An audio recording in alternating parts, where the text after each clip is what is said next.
President Obama keeping an eye on the markets from Martha's Vineyard. The president announced he will reveal details on a plan to boost the economy and create jobs next month.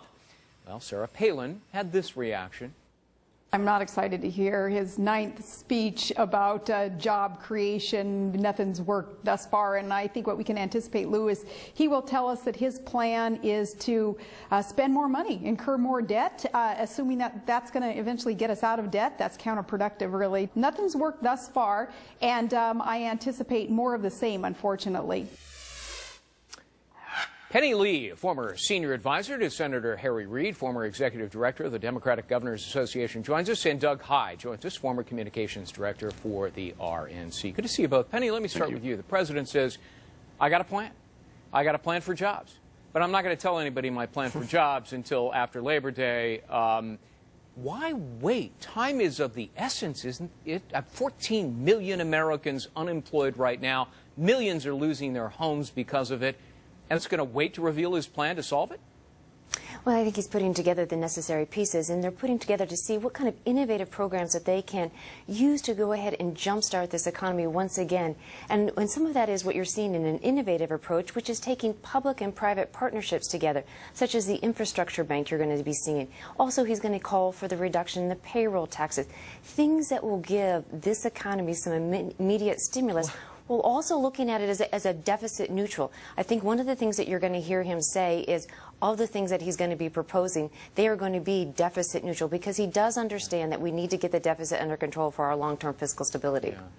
You know, Doug, if it is going to be more spending, as Sarah Palin suggested, more stimulus, are the American people going to say, been there, done that, didn't like it, and won't Congress say the same thing and reject it? Yeah, voters will definitely say that. They'll say, been there, done that, and rejected that in November in the elections. That's why we no longer have a Speaker Pelosi. We have a Speaker John Boehner.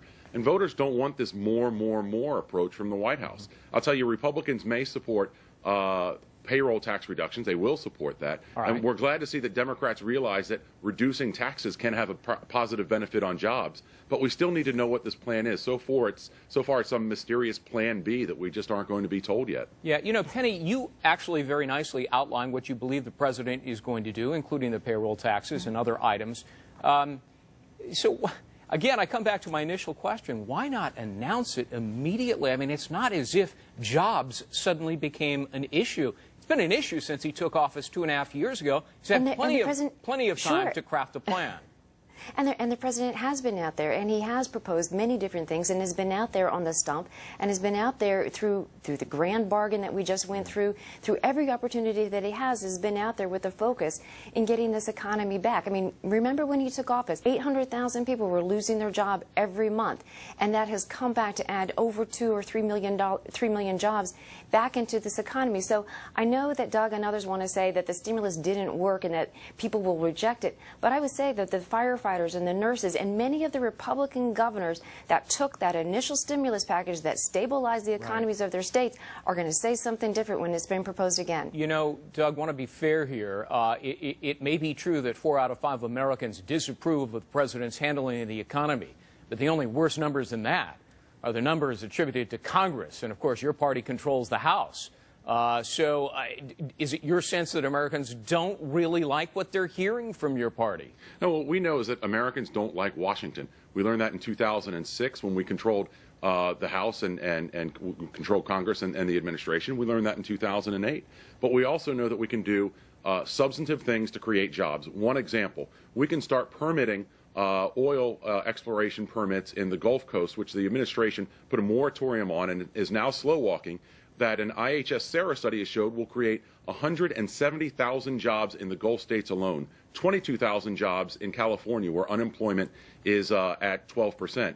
And we talk about revenues, as we've done over these past few weeks. It's about $25 billion in federal, state, and local revenues, taxes, royalties, and so forth. I got to cut it off there. We're going to get cut off by the computer. Doug Heye, Penny Lee, good to see you both. Thank you. Thank you. Thanks. Martha?